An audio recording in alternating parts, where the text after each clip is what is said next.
All right. Thanks for joining me, everyone. Charles Moskowitz here. Welcome to the program. Brent Waltz is my guest. Brent, you Indiana State Senator. You were prosecuted by the Department of Justice in the Biden administration. I want you to talk about what happened to you in the context of what I would argue has happened to a lot of people who are conservatives, Trump supporters, whatever, MAGA, since this regime was put in place, including hundreds of people who were peacefully protesting on January 6th and who were doing things like trespassing, which is not really a felony, it's more of a misdemeanor. And people like Stephen K. Bannon and others who have been prosecuted for doing things that really are not previously such matters as would require the level of prosecution and jail terms that they would receive. So, before we go into your particular case, give us a little background of what's going on in this country right now, where you have, I would argue, essentially people who could be described as political prisoners. Well, that's the title of my book, A Prisoner of Washington. And so Yeah. I'm in complete agreement with your assessment on this. I think you're absolutely spot on in your analysis and your assessment. I had never heard the term lawfare until a few years ago. It was a Right. foreign concept to me. I'd never heard the phrase, didn't know what it meant, but I am acutely aware of that now, as are dozens, if not hundreds, of people who are conservative, that are Republican, that support Donald Trump. And what I have seen is the use of the Justice Department as a weapon. Now, if the Justice Department was an equal opportunity indicter, if you will, where they would take liberals and conservatives and say, okay, if you were coloring outside the lines, we're going to indict you and we're going to hold you accountable for your actions, then I don't think too many Americans would have a problem with that. Neither would I. But when they specifically look and target people first and then try to determine whether or not they did anything untoward or illegal, or that could be spun to be made or viewed illegal in front of a jury, that's an entirely different metric. That's an entirely different criteria that when I went to law school anyway, we were never informed that. And I find it extremely offensive, first of all, as an American citizen. I find it very troubling, as a conservative Republican and Donald Trump supporter. And I think it'll have a very chilling effect on other people who are inclined to try to support conservatives, try to support Donald Trump, donate to their causes or his campaign in the months ahead. I think that's what it's all designed to do, frankly, Charles. Oh, I think it's entirely about not only intimidation of the public in general, who are afraid to say things publicly like that they think that the 2020 election was stolen. You could end up being picked up by the FBI, which has been completely weaponized since the appointment of Mueller as FBI director back in the 1990s. And you have situations where the law itself, our system of justice, is now used by the people in power to go after their opponents, as opposed to going after real criminals like, I don't know, drug dealers or, child pedophile people, traffickers and whatnot. Instead, they're focusing on their own political opponents, both in terms of intimidating them generally and specifically taking people off the field, like they have done with Stephen K. Bannon, who's one of President Trump's chief advisors, and who they're not going to let out of prison until a few days before the election. So, we have a situation here which is really similar to what you might have in a dictatorship type of a country. I'm not saying we're an outright dictatorship, but certainly there's a sense that we're moving in that direction when you have this phenomena. Alan Dershowitz, who's a Harvard law professor formerly, speaks about this very well on his own podcast, which I recommend, The Dersh Show, where he goes into it as a professor, very easy to understand terms, how this government is using our system of law and abusing it in this manner. This is not what our system of law was set up for. It's not what we're supposed to be all about, using the legal system to go after enemies, whether it be Christians protesting or standing anywhere near an abortion clinic, whether it be parents at a school board meeting who are critical of child sex change operations or masks, or Catholics or anyone else that apparently this government views as enemies. I mean, as they've deferred to them as domestic terrorists. I mean, this is the kind of stuff that happens in communist China, and it's very frightening. And and we're all chilled by it. We're all chilled by the censorship of losing our shows. I mean, my show was taken off a few years ago on YouTube, and and I think that it's going to get worse before it gets better as we move toward the election day, and as they try to continue to consolidate their power. Now, Brent, I want you to talk about what happened to you over in Indiana, where you were a state senator for many years. What happened? How is it that they went after you, and why? Sure, I'd be happy to explain.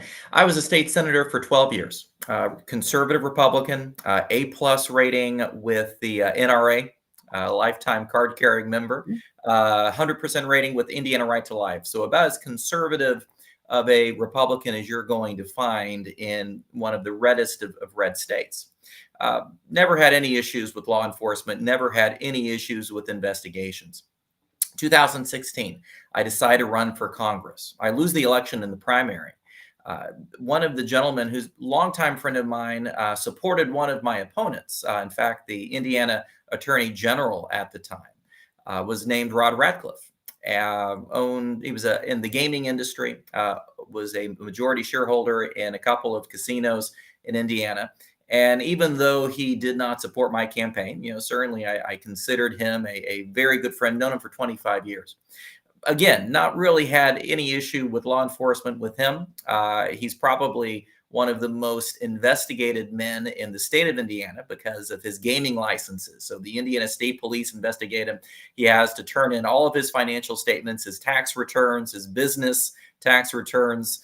If he was jaywalking, he would lose his gaming license and potentially cost him tens, if not hundreds of millions of dollars. And so he is well incentivized to stay way, way, way on the correct legal side of the line on everything. In 2016, he was a strong Donald Trump supporter. He became Indiana's campaign finance chairman for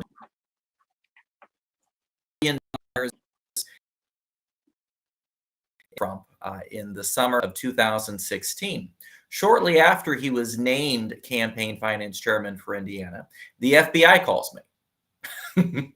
They want to meet with me. So I met with them for coffee. Two agents show up, very gruff, trying to be intimidating, not really asking me any questions about any actions that I ever did. They were asking about Rod.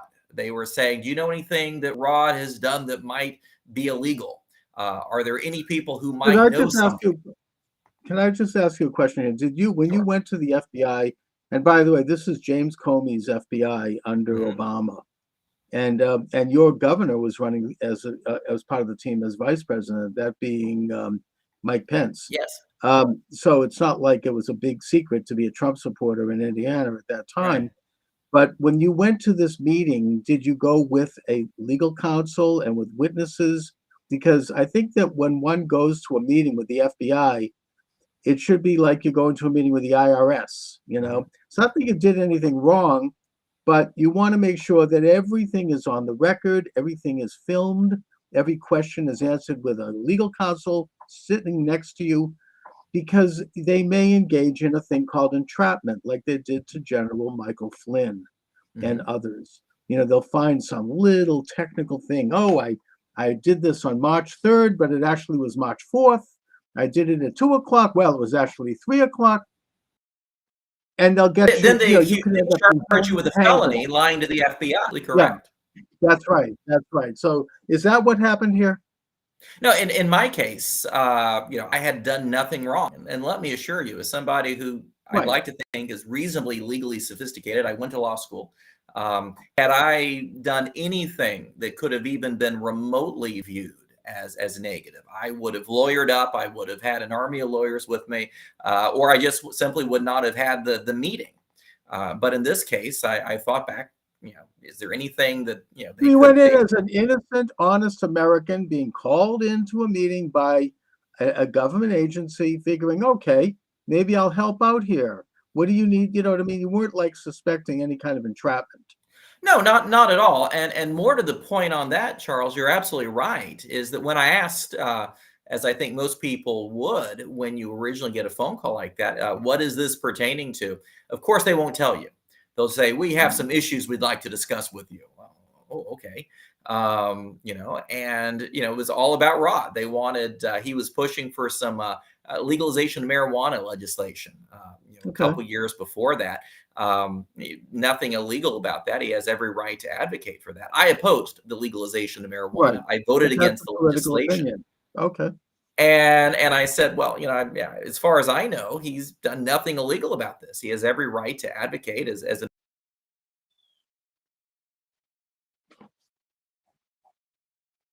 Did you lose me there? No, there you're back.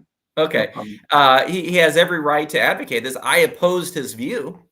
But at the same time, he has every right to advocate this position. And clearly, the FBI was not happy with the responses that I gave. And Right. as they continued investigating, they went through all of my tax returns. They went through all of my campaign finance, information. And there were a couple of donations that they viewed as questionable. There was a campaign. It's very similar to what happened with Dinesh D'Souza. You may Oh, recall I was going to ask you a about few that. years ago with that. Apparently he gave a little too much money to a candidate. And then also it's similar to the way they've gone after Donald Trump in that they took a misdemeanor and they turned it into a felony and then attached it to a alleged campaign violation. Now, just as a matter of law here, and I'm speaking here as somebody who I also ran for Congress many, many years ago. And I remember how the Federal Elections Commission worked, and they questioned me pretty heavily on something which I ended up proving my innocence on because had to do with a Boston Globe ad. They claimed that I had done something with that. I got the Globe editor and publisher to call them back and verify me, so everything went away. But the point is, I had to spend a lot of time on this on the phone, and I didn't want to hire a lawyer. But the point I'm making here is that they found campaign Federal Election Commission issues are not crimes. They're violations. I mean, Hillary Clinton got hit with a $7 million fine for Federal Election Commission violations with regard to the Steele dossier.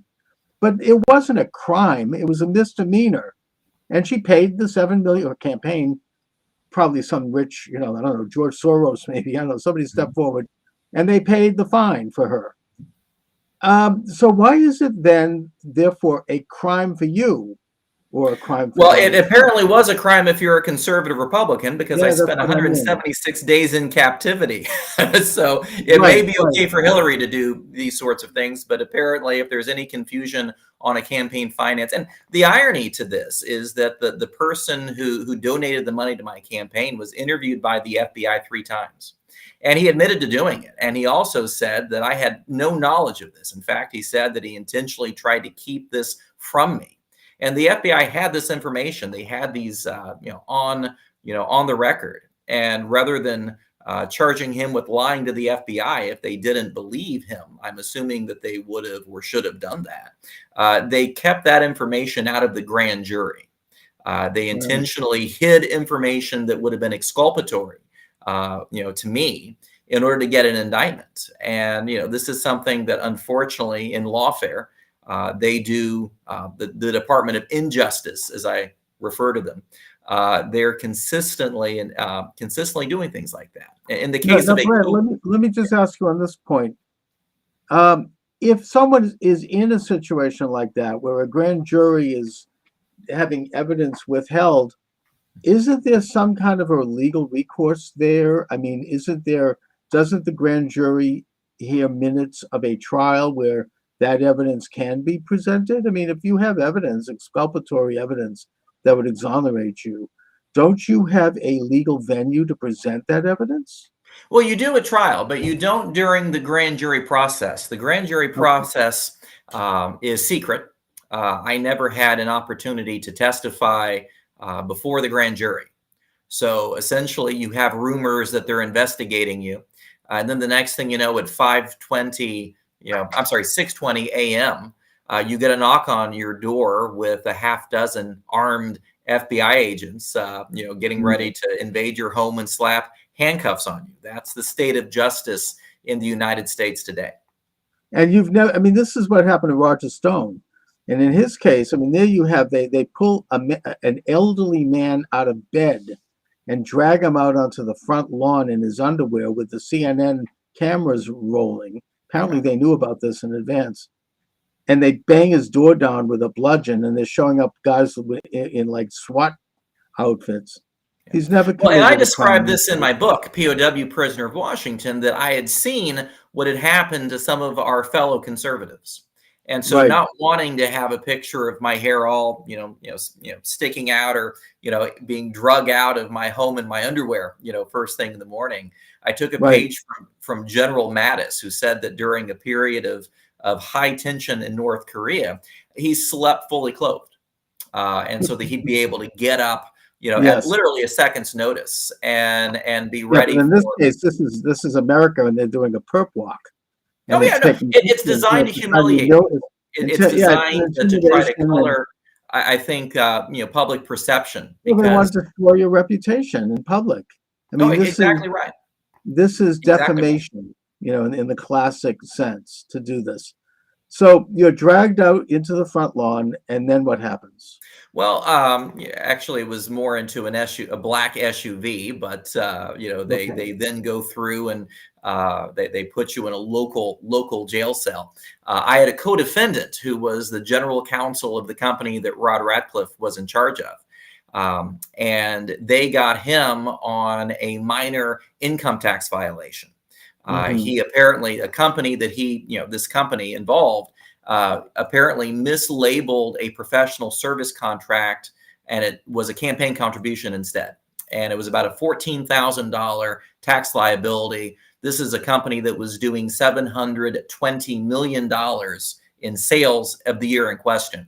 A $14,000 tax liability, but because he signed off on it and it was over the $10,000 statutory limit, this 70-something-year-old man, a longtime state legislator, Marine, spent 6 weeks at the Terre Haute Federal Prison and is Oh my now a God. convicted felon for the rest of his life. Let me This is interrupt crazy. her.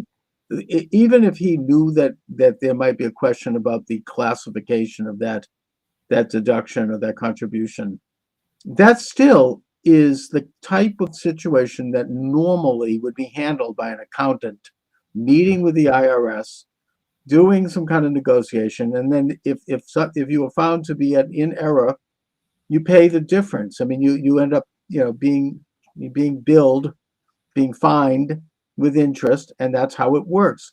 You're not taken into prison for 7 years for this. No, I mean, no, that's the nor should they thing. be. I'm an investment No, of banker, course not. and I have clients that are literally owe hundreds of thousands of dollars, and they work through the IRS, and none of them get carted off to jail. They Right, pay you it pay the maybe fine, in you pay the installments over fine. time. They pay a penalty, they pay interest, and they move Right. on with their lives. It happens all the time in business. I mean, it's just, I mean, this isn't, we're talking about, again, about misdemeanors here, about technical violations that are usually handled with some kind of a settlement. And it Yeah. particularly rankles me to think about this because under the Biden regime, they're bringing in 80,000 new IRS agents. And those are, oh, we're going to go after the rich. Nonsense. The rich can afford to have all their fancy accountants. They get every little penny. If I recall, people like Ted Kennedy, he never even owned anything. Everything was Right. in a trust. They would just pay his bills. It's an attempt to go after, average John and Jane Q schmo, trying to earn a buck. I mean, it's an attack on the middle class. Anyway, Brent. So what happens then? Well, so I spend 2 days at the Marion County Jail, and so Lovely. I was placed in a room without a toilet, without water. I was given, I think it was 12 ounces of apple juice in a 36-hour period of time. Cruel and unusual punishment. Well, Yeah. it was definitely unusual. I'll just put it that way. I'll leave it to your listeners to decide the depth of cruelty as far as that goes. But it was definitely unusual. Okay. And I encountered something very similar to that in my 176 days of captivity. I walk in and turn myself in. This is a couple years ago, to do my 176 days of captivity. And I was asked if I had had a COVID shot. Well, I had not taken a COVID vaccine for whatever reason. And they said, well, we're going to have to put you in quarantine. And quarantine was a 6 by 8 foot cell, a standard jail cell. And I was kept there nonstop for 10 days. I was not released out of that for any exercise. I asked for books. The guards, oh yeah, we'll get you a book, and of course they never did.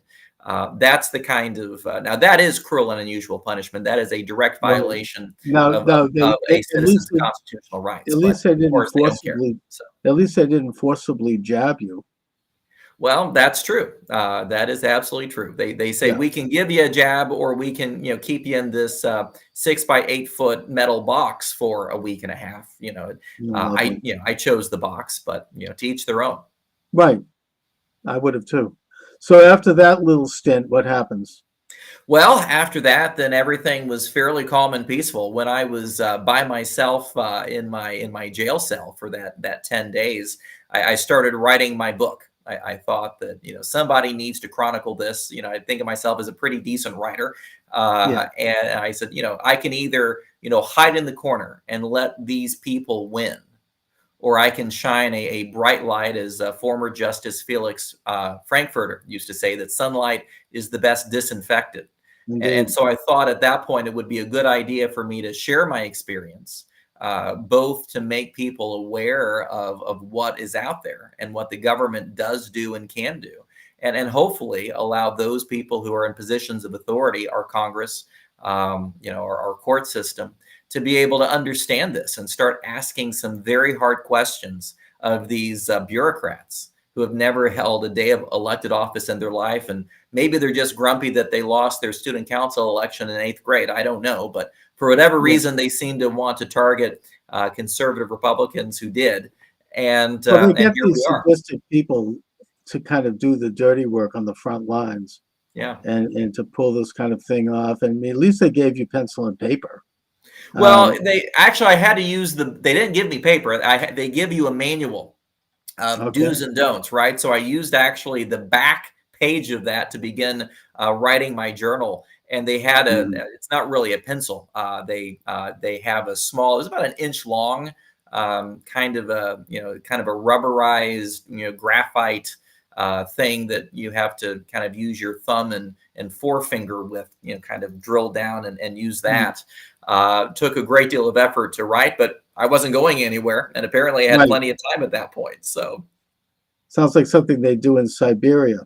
Well, it would be very similar in a lot of ways. Nevzlovsky, I think, the gentleman who was a big critic of Vladimir Putin, who passed away under rather curious circumstances a few months ago, would have felt right at home, I think, in that cell. Right. I mean, he was challenging Putin's election. Let's just leave it at that. Now, you then go into the general population. I saw your press release. You said it reminded you of one of my favorite sitcoms, Hogan's Heroes. How does that work? Yeah, I mean, it's, you have this vision, or at least I did, of, these bars and these guards and how everything, what you see in the movies. Now, to be fair, I was in a minimum security camp. And so other people's experiences would undoubtedly vary. But as far as the camp's concerned, of the 140 people, I'd say there were probably 50 to 60 cell phones that were spaced out and hidden. Drugs were smuggled in consistently. Buffalo Wild Wings with extra hot sauce smuggled in consistently. Tequila. That's contraband in prison. I was offered a cell phone, I think, within my first probably 10 or 15 minutes there. Since if you have a cell phone, you can go through Venmos and Cash Apps and things like that for the economy of that. But it was very similar to Hogan's Heroes, but the difference being instead of German accents of incompetent guards, you had very thick Southern accents of incompetent guards that took themselves way too seriously, I think. Right, and you didn't have any problem. What were the prisoners like? What was it? You Oh no, mentioned I found many of the people quite fascinating. In fact, on my there's a term called a shot caller. Basically, the inmate who runs the jail, at least as far as the prisoner's point of view is concerned on that. And I was kind of proclaimed the shot caller for my remaining last couple months or so that I was there. Not a particularly exciting job. If two people have an argument over something, they kind of come to you and ask you to adjudicate the dispute, that kind of thing. I'm not a huge man by, I weigh 150 pounds. And so when the previous shot caller, who was transferring to a prison in Pensacola for his final 6 months or year or whatever it was, suggested that I take on that role. He was a former mixed martial artist, right? Used to compete. And I remember looking at him and laughing at him and saying, I'm not quite sure I'm qualified for that position. And he called over 3 or 4 very large, burly guys, all of them having been convicted of drug offenses. And he said, well, you guys like Brent, right? Oh, yeah, we like Brent. Yeah, he's cool. If Brent ever got into trouble or anything, you'd help him out, right? Oh, yeah, sure we would. Sure we would. And never had a problem. it sounds like a scene out of Wallace Beery's The Big House. I'm not familiar with that, but I'll take your word for it. But it was just it was just absolutely ridiculous, going from being a state senator to being a shot caller. And there's a lot of very humorous aspects in the book POW, Prisoner of Washington, that I convey, as well as a number of issues that are frankly quite serious. Healthcare in our prisons are virtually non-existent. And only occur when there is a serious crisis.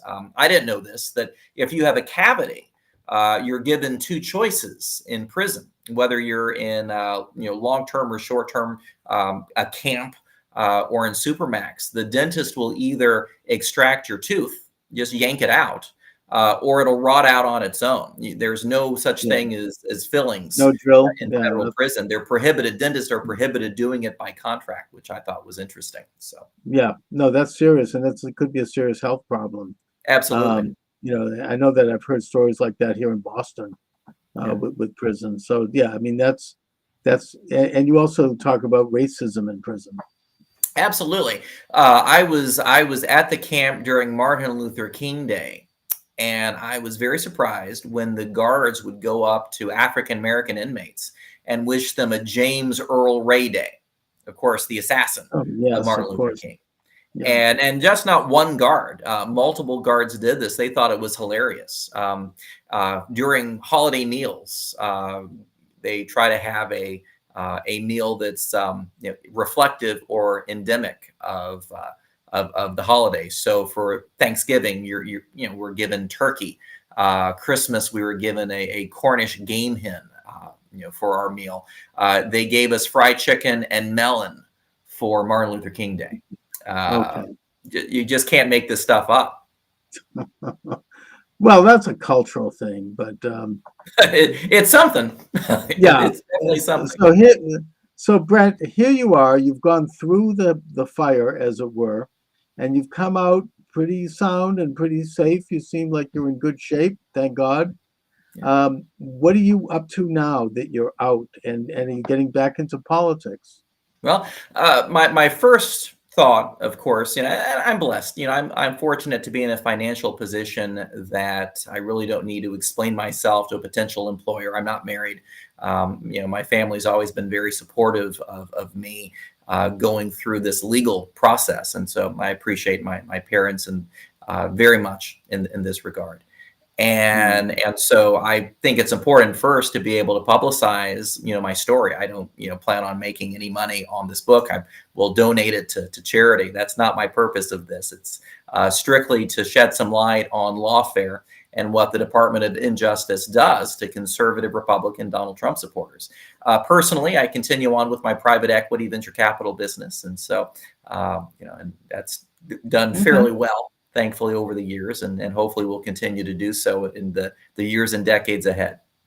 No, that's a great field to be in if you know what you're doing, and you seem to. Are you involved in presidential politics or Republican politics as we approach this election? Not yet. No, I certainly don't want to inject myself into the discourse as it might be a distraction.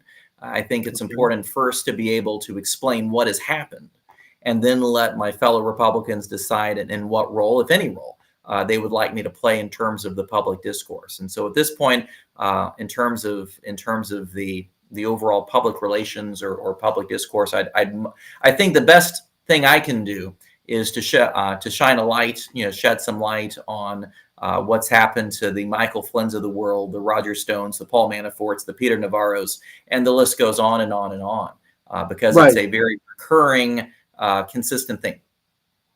Indeed, we have political prisoners. We have, I think there's still about 200, mostly men, some women, who were detained on January 6th of 2001 on the lawn of the U.S. Capitol building, basically for trespassing, who have not yet been charged. And, you have an attorney general even now who is not only bragging about this, but who's threatening anyone who questions the upcoming election. I think people were afraid to question the 2020 election, even though we all saw what happened with our own eyes on election evening on television in real time, because they see what can happen. I mean, they can, there's polls I don't think were accurate because people are afraid to tell the truth. They don't know if that information might end up with the FBI. This is what's happened, I think, in this country. And I think that think about the inconsistency that with the mostly peaceful protesters when they were torching federal courthouses in Oregon and Washington State, and that reaction January 6th, and you see. Charles, it's been a pleasure speaking with you today. Yeah, Brent, for some reason I'm getting a lot of feedback. I wonder if it makes me paranoid. I think someone might be, dropping in on this show. But anyway, Brent, let our listeners here and viewers know where they can get your excellent book and anything else you'd like to share in terms of websites and whatnot. Sure. Prisoner of Washington, POW, Prisoner of Washington is the name of the book. It's available on Amazon and various bookstores, but you can go on Amazon.com and pull it up anytime. Okay, Brent Waltz, I want to thank you for joining me this afternoon. Great talk. Let's stay in touch. Let me know if anything develops. You're always welcome here. Charles, thank you so much for having me. Have a great day.